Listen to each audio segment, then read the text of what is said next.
아멘. 안녕하세요. 반갑습니다. 오늘은 2020년 8월 16일 대구교회에서 설교하게 돼서 너무너무 감사합니다. 반갑습니다.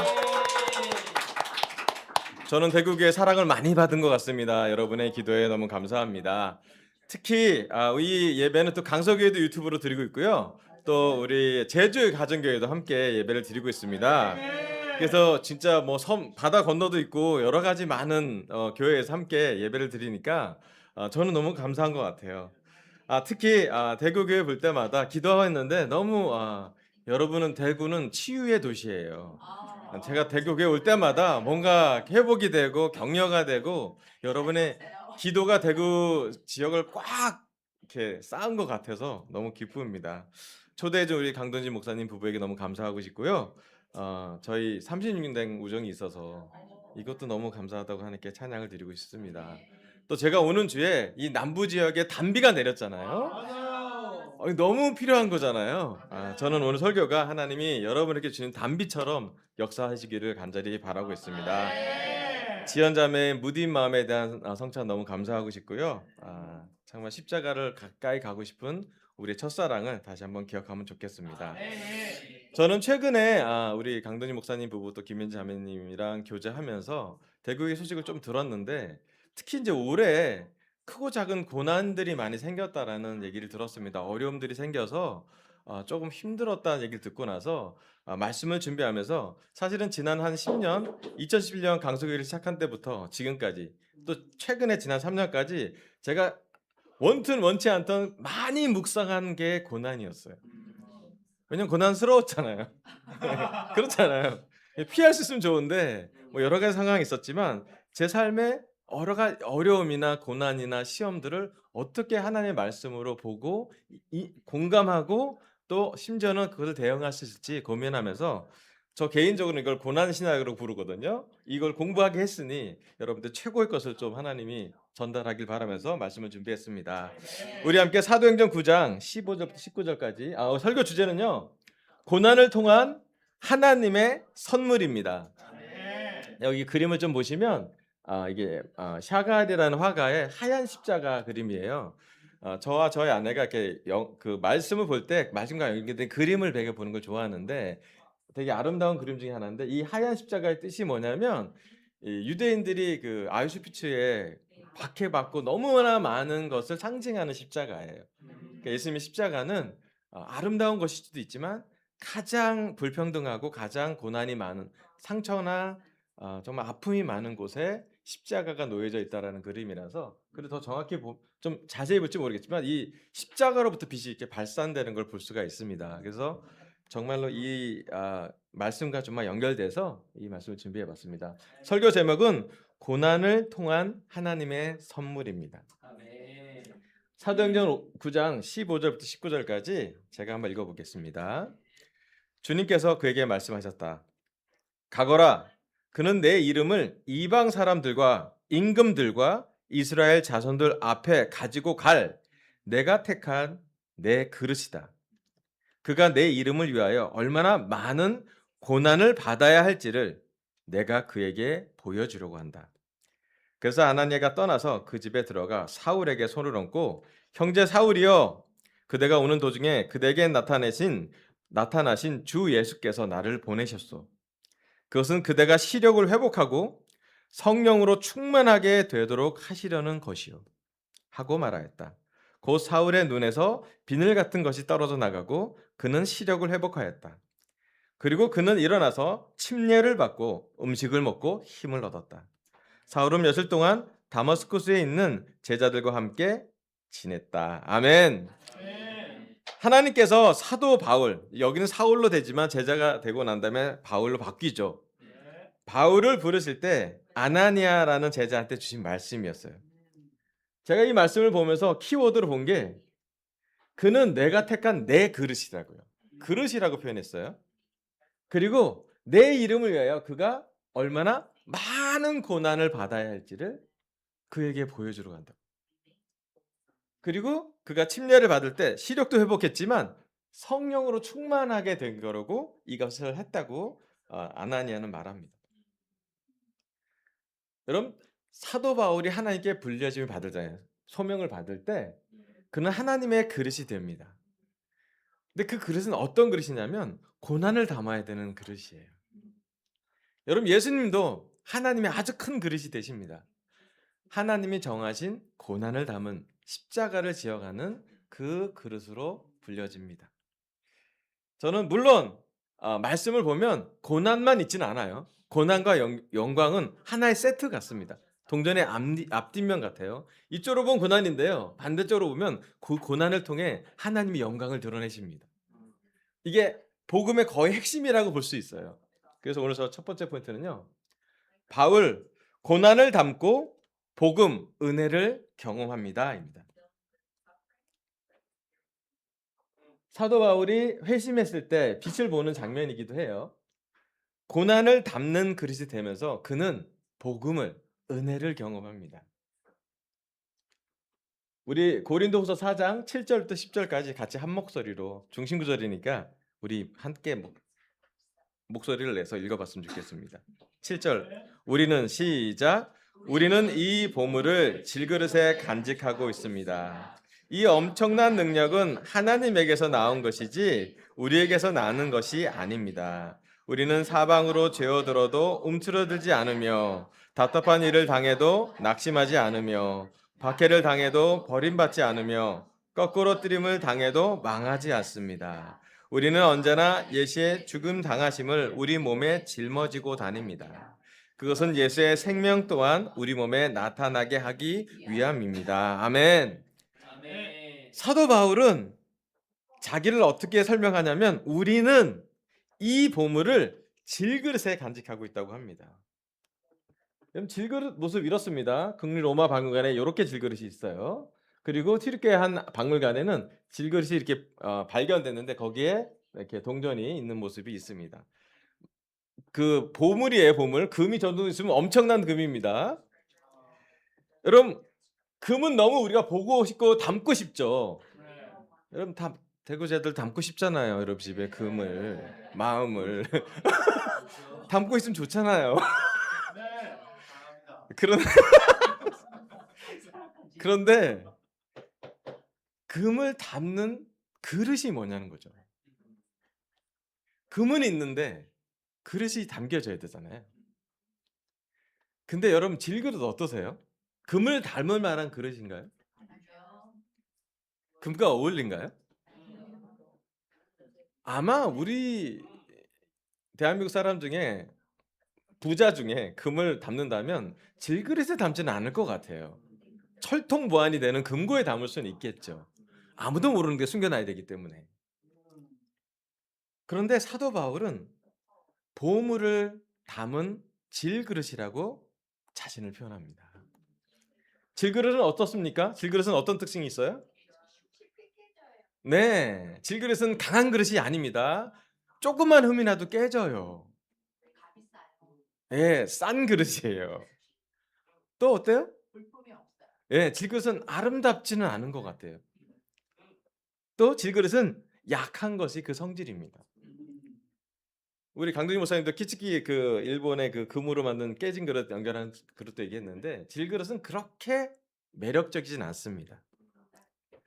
하지만 사도 바울은 왜 자신을 보물을 보화를 담은 질그릇이라고 표현했는지 그는 자기가 담고 있는 예수님, 자기가 담고 있는 성령님, 자기가 담고 있는 복음과 은혜가 보물이었기 때문이에요.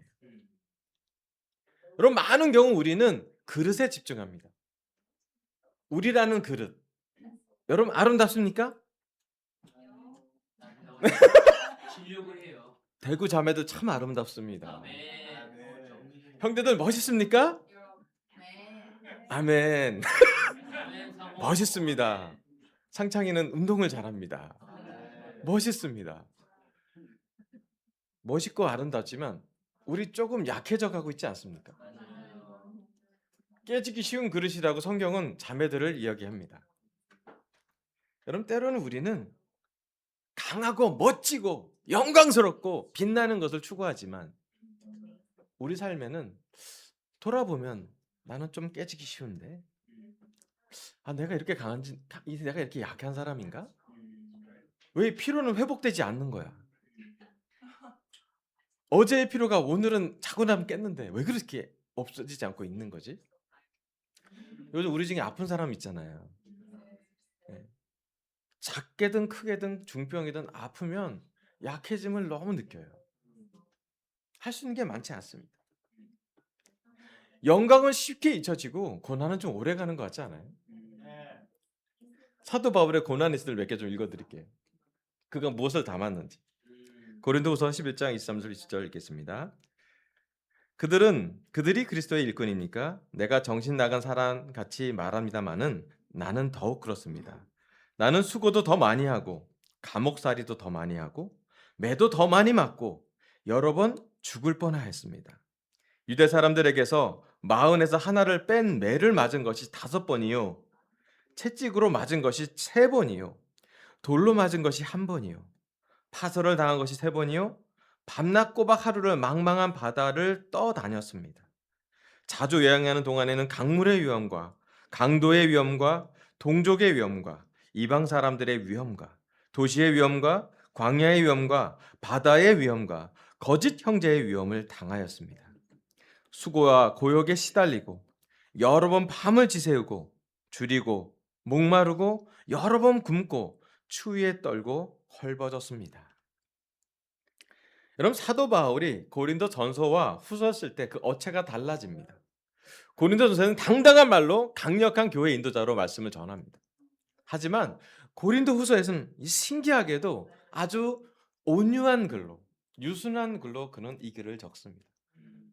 고린도 전서와 후서에 어떤 일이 벌어졌는지 엄청난 고난이 있었기 때문이죠. 여기 나온 고난 중에 우리랑 비교되는 고난이 많지는 않을 수도 있습니다. 절대적인 고난이라고 불러요. 생존과 관련된 고난이라고 부르기도 합니다. 이걸 볼 때마다 우리 참 상상하기 어려운 그는 고난을 담은 그릇이 됩니다. 그리고 고난 중에 그는 지속적으로 복음을 전하게 됩니다. 복음을 전한다는 것은 그에게 고난을 담는 과정이라고 말할 수도 있습니다. 그는 꼬박꼬박 셉니다. 내가 채찍으로 몇 번 맞았지? 안 세고 싶어도 몸에 흉터가 남아있기 때문입니다. 뼈에 새겨집니다. 상처는, 고난은, 아픔은 쉽게 잊혀지지 않습니다. 많이 굶었고 많이 지친 삶을 살았습니다. 사도 바울이 경험한 고난은 복음을 전하는 과정에서 그 과정에서 나오는 결과였습니다. 바울에게는 고난이 담겨지고 더 놀라운 것은 그 고난을 통해 그는 하나님을 의지하는 사람이 되어갑니다. 교만했던 사람이 겸손해지고 강했던 사람이 유순해지며 높았던 사람이 낮아집니다. 고난을 담아갈 때 우리 질그릇들은 하나님을 조금 더 알아가게 됩니다. 고린도후서 12장 7절부터는 이런 구절이 써 있습니다. 내가 받은 엄청난 계시들 때문에 사람들이 나를 과대평가하는지는 모릅니다. 그러므로 내가 교만하게 되지 못하도록 하나님께서 내 몸에 가시를 주셨습니다. 그것은 사탄의 하수인이라고 할 수 있는데 그것으로 나를 치셔서 나로 하여금 교만해지지 못하게 하시려는 것이었습니다. 나는 이것을 내게서 떠나게 해달라고 주님께 3번이나 간청하였습니다. 그러나 주님께서는 내게 이렇게 말씀하셨습니다. 내 은혜가 내게 족하다. 내 능력은 약한 데서 완전하게 된다. 그러므로 그리스도의 능력이 내게 머무르게 하기 위하여 나는 더욱더 기쁜 마음으로 내 약점들을 자랑하려고 합니다. 사도 바울은 몸에 병이 있었습니다. 외적인 고난뿐만 아니라 내적인 질병이 있었습니다. 사도 바울은 몸에 가시라고 표현했고 3번이나 이 가시가 떠나게 해달라고, 이 가시가 떠나면 더 힘있게 복음을 전할 수 있고 더 많은 데 갈 수 있고 더 효과적으로 전달할 수 있지 않을까 기도했습니다. 하나님도 그걸 바라지 않습니까? 기도했을 겁니다. 근데 그의 응답은 기도가 지연되는 게 아니라 거절당했습니다. 내 은혜가 내게 족하다. 내 능력은 약한 데서 완전해진다. 사도 바울은 기도의 거절을 은혜로 이해합니다. 그럼 대구 제자 여러분, 강서와 제주 가정교회 여러분, 여러분, 우리의 약함이 하나님을 알아가는 통로가 되는 것을 알고 계시지 않습니까? 고난을 당하기 전에 우리는 교만했습니다. 고난을 담기 전에 우리는 높아진 사람이 되고 싶었습니다. 고난을 담기 전에 우리는 은혜보다는 율법이 강했던 사람들입니다. 사도 바울은 변화합니다. 복음을 들고 가는 과정에서도 고난을 담으면 담을수록 그는 은혜가 깊어지고, 고난을 담으면 담을수록 복음은 더 강력하게, 사도 바울의 그릇이라보다 더 큰 능력으로 하나님은 복음을 강하게 전하십니다. 단지 그 보물을 담는 그릇이 됐을 뿐입니다. 시대의 고난을 비교해 봤습니다. 우리 AI한테 물어봤죠. 그거를 보면서 이렇게 어떻게 할 것 같아? AI가 이렇게 대답해 줍니다. 1세기 바울 시대는 외적인 생존적인 고난이었대요. 먹고 사는 고난이었어요. 생존에 대한 고난이었대요. 권력도 있고 핍박이 있고 신분사회 불평등이 있어서 구조적인 고난이 경험했다고 합니다. 근데 요즘은 꼭 그렇지는 않잖아요. 우리가 복음을 전한다고 누가 이렇게 때리진 않잖아요. 감옥에 갇히진 않잖아요. 근데 우리도 고난이 없는 건 아니에요. 2026년 대한민국의 고난은 어떤 게 있냐면 내적인 관계적인 심리적인 고난이 있습니다. 그렇지 않습니까? 우리가 갖는 고난이 작지 않아요. 그 고난과 종류가 다른 고난일 뿐인 것입니다. 관계의 문제, 경쟁의 관계, 불안한 거, 자본사회 불평등이 우리한테 만연해 있습니다. 저는 대한민국, 특히 이 대구와 서울과 제주에 산다는 것이 쉬운 것이 아니라고 생각이 듭니다. 어디에 있든 마찬가지 우리는 우리 나름대로의 고난을 가져가게 됩니다. 그래서 느끼는 것은 사람마다 고난은 종류가 다를 수 있고 내가 느낀 고난이 크다고 해서 다른 사람의 고난이 작은 게 아니에요. 그거 진짜 교만한 생각이에요. 교만은 그 사람이 느끼는 정도에 따라 정이 내려집니다. 작은 아픔도 아픔이 크다면 큰 것이에요. 눈에 보이는 고난, 흉터만 있는 고난이 아니라 마음의 고난도 있지 않습니까? 요즘 특별히 대한민국에 마음의 아픔이 너무 많아진 것 같아요. 측정되어지지 않습니다. 보이지도 않아요. 근데 아파요. 우리는 그것을 경험했습니다. 여러분, 우리 삶에 왜 고난이 오는지 정확히 알지는 못하지만 사도 바울처럼 고난을 담았다면 여러분 분명히 아시기 바랍니다. 그 안에 복음이 있습니다. 물론 우리의 고난 중에 죄의 결과일 수도 있고 우리의 믿음 없음의 결과일 수도 있지만 그거와 다른 어떤 고난이 있다면 질병이든 아니면 억울함이든 또는 지침이든 아픔이든 우리에게는 그리스도의 복음이 은혜가 그 통로로 열린다는 것을 기억하시길 바랍니다. 사도 바울은 고난을 담고 복음과 은혜를 경험합니다. 그리고 사도 바울을 통해서 정말로 많은 복음이 지식으로 전하는 게 아니라 복음으로 전달이 됩니다. 머리로 전달이 되는 게 아니라 가슴으로 전달이 됩니다. 알고 있는 말이 아니라 뼈에 새겨진 복음이 그에겐 남겨져 있습니다. 그럼 우리가 대구 가정교회 제자들, 대구뿐만 아니라 제주 가정교회, 강서교회 제자들, 우리 모두 크고 작은 고난을 직면하고 있을 것입니다. 그럼 그 고난을 통해 복음이 은혜가 있음을 기억하길 바랍니다. 아멘. 네, 두 번째 말씀은요. 고린도후서 4장 16절부터 18절 말씀, 또 중심구절이니까 함께 봉독해 보도록 하겠습니다. 자, 그러므로 시작. 그러므로 우리는 낙심하지 않습니다. 우리의 겉사람은 낡아가나 우리의 속사람은 날로 새로워집니다. 지금 우리가 겪는 일시적인 가벼운 고난은 비교할 수 없을 정도로 영원하고 크나큰 영광을 우리에게 이루어 줍니다. 우리는 보이는 것을 바라보는 것이 아니라 보이지 않는 것을 바라봅니다. 보이는 것은 잠깐이지만 보이지 않는 것은 영원하기 때문입니다. 아멘. 사도 바울은 자신이 겪은 고난을 참 신기하게 보고 있습니다. 낙심하지 않는다고 선언도 합니다. 우리의 겉사람은 낡아지만 속사람은 날로 새로워진다고 합니다. 그리고 그가 보는 고난에 대한 그 관점은 참 충격을 줄 정도로 우리랑 반대인 것 같아요. 여러분, 우리가 직면하는 고난이 가볍습니까? 잠깐입니까? 여러분 하나의 고난이 지나가면 또 다른 고난이 오지 않습니까? 인생을 살면 살수록 특히 올드 제자일수록 나이가 많아질수록 한 번의 고난에 끝났다고 얘기하는 사람 없는 것 같아요.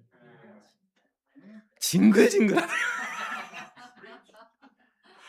아우, 이게 일시적이지도 가볍지도 않았을 거예요. 아까 봤던 사도 바울의 고난 리스트를 보면 일시적입니까? 가볍습니까? 아니요. 근데 그는 그를 그렇게 바라봅니다. 왜 그러냐면 그 고난만 바라보지 않고 바라보는 게 따로 하나 더 있기 때문이에요. 영원하고 크나큰 영광을 그는 봤어요.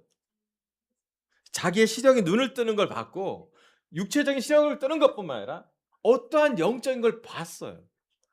보이지 않는 거는 그는 봤어요. 왜냐하면 고난이 끝이 아니라는 걸 알기 때문이에요. 제 오늘 설교 두 번째 포인트는요. 바울, 고난은 지나가고 영광이 다가옵니다. 여기 그림 보면 바울의 순교 장면이 나옵니다. 바울도 결국 순교가를 당합니다. 참 복음이 놀라운 것은 그들이 죽음을 당할 때까지 그들이 받아봤던 건 뭔가? 스데반이 돌을 맞으면서도 그가 바라봤던 건 무엇인가? 돌이었나? 하늘에 계신 어린 양이었나? 돌을 맞고 피가 흘리는 상황에서 그가 본 것이 무엇이었나? 사도 바울은 고난은 지나가고 영광이 온다는 것을 보고 느끼고 새기고 기억했고 기록했습니다. 여러분 우리가 일시적인 가벼운 고난을 볼 수 있는 유일한 이유는 영원하고 영광스러운 그 영광을 봐야 합니다. 여러분 질그릇은 일시적이고 가벼워요. 우리가 알아야 될 진리 중에 하나는 우리는 지나가는 존재라는 거예요. 찰나의 존재입니다. 우리에겐 영원하지 않아요. 여러분 우리는 약해지고 늙고 뭐랄까 이렇게 깨지기 쉬워지고 깨져질 거예요. 진리는 우리는 신기하게도 고통 중에 태어나고 고통으로 죽습니다. 맞지 않아요? 출산하신 자매들 고통 많으셨죠? 애도 고통이었겠죠? 우린 고통 중에 태어나고요. 놀랍게도 고통으로 죽어요. 처음과 끝이 고난으로 시작해서 고난으로 끝나요. 우리가 가진 모든 것들은 낡아지고 늙어지고 약해져요. 그래서 좀 오래 가는 게 비싸요. 금 비싸잖아요. 안 썩으니까. 다이아몬드 비싸잖아요. 안 녹으니까. 맞죠? 하지만 우리가 살고 있는 동안 이 고난의 시간에 하나님이 우리에게 주시는 말씀은 무엇인지 이 고난을 담을 때 하나님의 사람들이 성령을 같이 담아요. 성령을 담을 때 그들이 가져가는 아름다운 보물들, 성령의 열매들, 하루 이틀을 동안에 맺어진 게 아니라 수십 년이 지날 때 맺어지는 놀라운 영광들이 그의 마음에, 그의 영에 하나씩 하나씩 쌓여갑니다. 로마서 5장 3절에서 5절 이런 말씀이 기록되어 있습니다. 그뿐만 아니라 우리는 환난을 자랑합니다. 우리가 알기로 환난은 인내력을 낳고 인내력은 단련된 인격을 낳고 단련된 인격은 희망을 낳는 줄을 알고 있기 때문입니다. 이 희망은 우리를 실망시키지 않습니다. 하나님께서 우리에게 주신 성령을 통하여 그의 사랑을 우리 마음속에 부어 주셨기 때문입니다. 아멘. 질그릇 같은 우리한테 놀라운 게 보물처럼 숨어져 있습니다. 여러분 각자에게 세례를 받으신 분들은 성령님이 내재하고 계십니다. 하나님의 영이, 예수님의 부활의 영이, 예수님의 사랑의 영이 여러분의 마음에 존재하고 있습니다. 그게 보물이에요. 눈에 보이지 않을 수 있지만 이 보물이 움직이고 활동하면 고난, 환난 중에도 인내력을 낳고 단련된 인격을 낳고 희망을 낳고 그 방향으로 훈련이 됩니다. 쉽게 되는 거 아니지만 성령님이 거하실 때 성령님은 열매를 맺어갑니다. 제가 대구에 왔더니 대추가 익어가는 곳에 우리 아내가 우리 강동희 목사님이 아름다운 커피숍을 데려갔는데 그 밭 앞에 한쪽은 대추가 익어가고요, 한쪽은 포도가 거의 다 익어서 딸 때가 되었어. 여러분 우리 중에 성령님의 열매가 맺어져 가고 있음을 기억하면 좋겠어요. 열매는 아름답고 달지만 농부가 누군가 고생했을 거 아니에요. 씨를 뿌리고 길쌈을 메고 고생했을 거 아니에요. 우리 삶의 고난은 또 우리가 복음을 들으면서 얻었던 많은 고난들은 또 지금 우리가 갖고 있는 질병까지 포함해서 어려움들은 무언가 아름다운 것을 맺어져 가는 과정이라고 기억하면 좋겠습니다. 저는 이런 고난이 있었습니다. 화려해 보이죠? 저희 집이 제가 강서로 미션 갔을 때 전세 사기 판명이 났습니다. 저는 전세 사기 피해자였습니다. 아시는 분 있죠? 7년 동안 응답이 없었습니다. 제가 기도했습니다. 아내랑 옥상에 가서 주님 왜 그러신 건가요? 마음이 너무 아픕니다. 어떻게 할 수가 없습니다. 예, 7년 동안 응답이 없었고 저주받은 것 같았어요. 네, 법정에도 가야 되고 경매도 봐야 되고 우리 형제들 어제 지금 진솔하게 얘기 많이 했는데 근데 놀랍게도 전세 사기 피해자의 루트를 통해 전세 사기 수혜자가 전 됩니다. 저 경매를 통해 저희 집을 받았고 등기 명령이 나고 난 다음에 등기일증 받고 난 다음에 2달이 안 돼서 이 발표가 납니다. 저희가 살고 있는 집이 재개발된다는 소식이 뜹니다. 그리고 원래 나는 그 대상자가 아닌데 전세 사기 특별법 때문에 대상이 됐어요. 앞으로 10년 뒤에 저는 부자가 돼 있을 겁니다. 네. 저의 은퇴 시기와 맞는 이 집의 이 포인트는 뭐지? 여러분 이것만 이게 그 청사진이에요 지금 거기 무슨 뭐 저기 카페가 있는데 이거 뭐 이런 그림이 나올 거래요. 뭐 난리도 났어요. 핵심은 7년 동안 제가 기도했던 건 믿음이 많았던 거 아니고 뭐 어떻게 해둘 것도 아니고 이거 그냥 너무 마음이 힘드니까 힘든 마음을 피하려고 했던 기도였고 어떤 데는 기도 같지도 않고 그냥 신음소리 낸 것 같기도 하고 불평 엄청 많이 했고 죽으란 얘기입니까? 뭐 이런 느낌 좀 리얼하기도 하고 뭐 어떡하라 아니, 선교하러 왔는데 좀 불쌍히 여기시면 안 됩니까? 뭐 이런 아름답지 않은 기도했어요. 죄송합니다. 그런데 하나님이 어떤 거 보여주셨나? 뭐 제가 기쁘고 아닐 걸 떠나서 하나님이 보호해 준다는 걸 보여주신 거예요. 제게 아닙니다. 하나님의 것이라고 생각이 들어요. 여러분 고난은 지나갈 거예요. 고난에 너무 몰입되지 마십시오. 나만 고난 가는 것 같지만 여러분 제자들은 다 고난 받습니다. 제자 아닌 사람들도 다 어렵습니다. 우리 삶에 어려움은 옵니다. 근데 지나갈 거예요. 마지막 구절인데 한번 봉독해 보도록 할게요. 요한계시록 21장 3절에 4절입니다. 그때 시작. 그때 나는 보좌에서 큰 음성이 울려 나오는 것을 들었습니다. 보아라 하나님의 집이 사람들 가운데 있다.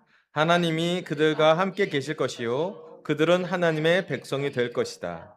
하나님이 친히 그들과 함께 계시고 그들의 눈에서 모든 눈물을 닦아주실 것이니 다시는 죽음도 없고 슬픔도 울부짖음도 고통도 없을 것이다. 이전 것들이 다 사라져 버렸기 때문이다. 아멘.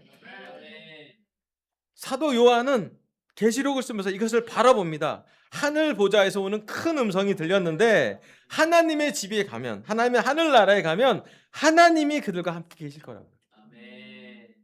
하나님의 백성이 된대요. 하나님이 친히 그들과 함께 계신대요.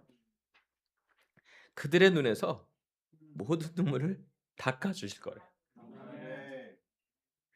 다시는 죽음도 없고 슬픔도 없고 울부짖음도 고통도 없을 거예요. 눈물을 흘렸던 모든 제자들 기억하세요. 거긴 눈물이 없습니다. 고통스러운 모든 제자들 기억하세요. 거긴 고통이 없답니다. 저는 그곳에 가고 싶어요. 하나님이 친히 계신 곳. 내가 보이지 않는 하나님이 지금 찾고 있는데 내 마음과 눈이 보려고 노력하지 않아도 되는 곳. 눈을 뜨면 하나님의 음성이 들리고 하나님과 함께하는 삶을 저는 꿈꿉니다. 어쩌면 너무 힘들어서 그걸 꿈꾸는지도 모르겠어요. 어느 날은 너무 빨리 데려가 주시길 기도한 적도 있어요. 너무 힘드니까. 죽겠다는 얘기, 자살하고 싶은 얘기는 못 하겠고 그냥 데려가 달라고 한 적도 있어요. 왜? 너무 힘드니까. 근데 저 하늘을 바라봅니다. 하나님이 저를 바라봅니다. 왕식아,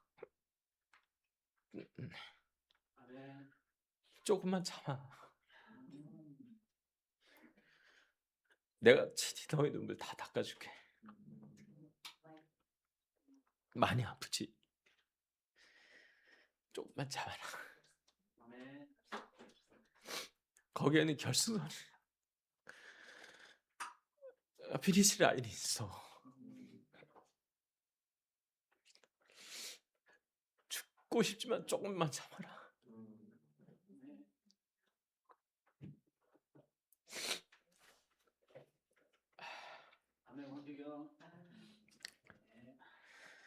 네가 억울한 거 알아.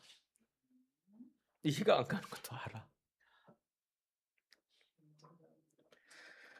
때로는 내가 아무것도 안 하는 것처럼 너한테 느껴지겠지.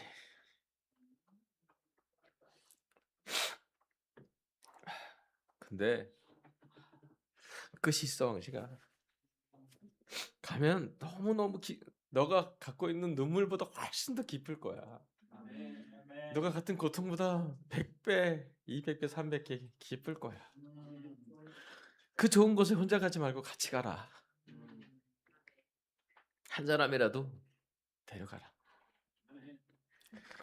눈에 보여서 기뻐하지 말고 보이지 않아서 기뻐해라. 그게 믿음이거든.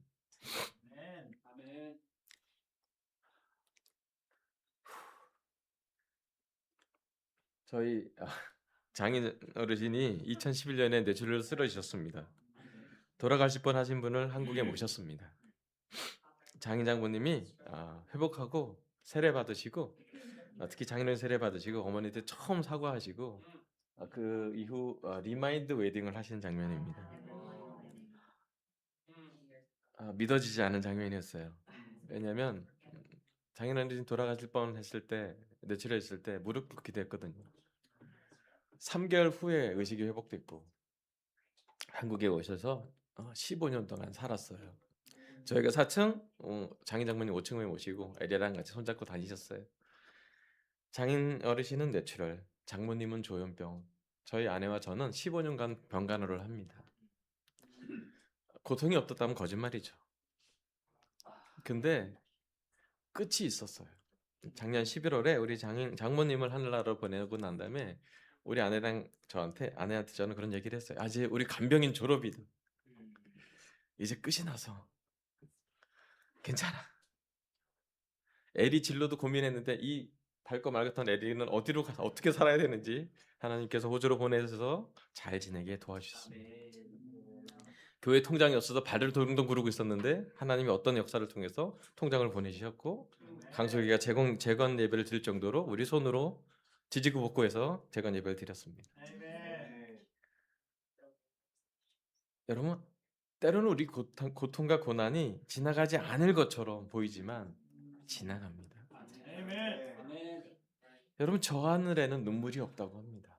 저 하늘에는 죽음이 없고 슬픔도 울부짖음도 고통도 없을 것입니다.